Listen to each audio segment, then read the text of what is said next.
এই যে ১ সপ্তাহ ১০ দিন মতো ফোনের নেট ছিল না, আর এর মধ্যে দেশের অবস্থা যে পরিমাণে খারাপ এখনও আছে।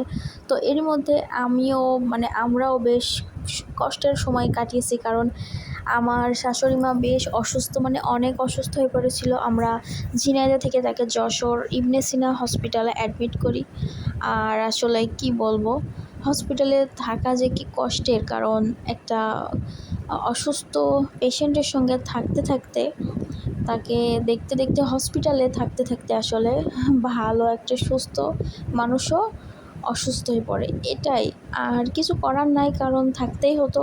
আর হসপিটালে গেলে আসলে দেখা যায় যে কোন কোন ধরনের মানুষ কি কি অসুস্থ হতে পারে, আর আমরা কেমন, এর মধ্যে আমরা কতটা ভালো আছি, সুস্থ আছি। একমাত্র হসপিটালে গেলেই দেখা যায় যে কত ধরনের অসুস্থ মানুষ হসপিটালে অ্যাডমিট আছে। তো আমরা এখানে প্রায় একটা সপ্তাহ কাটিয়েছি, আর আমাদের অবস্থাও খুব খারাপ হয়ে গেছে।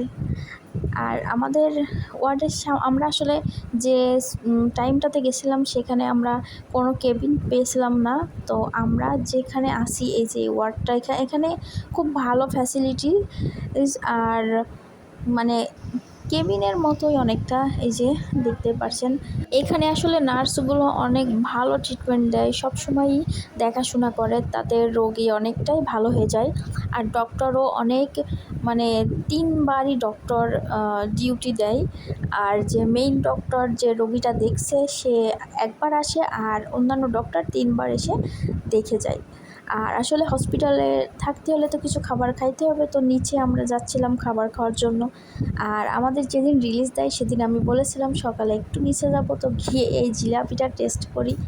আর এই দিন দেখতে পারছেন ওয়েদারটা বেশ ভালো ছিল। তো আমরা বাসায় যাব, বাসায় কতদিন শান্তিতে যে ঘুমায় না, কারণ হসপিটালে কোনোভাবেই ঘুমাতে পারি না ৫-৬টা রাত। তো ভাবছি আজকে বাসায় গিয়ে খুব শান্তিতে ঘুমাবো। আল্লাহ হাফেজ।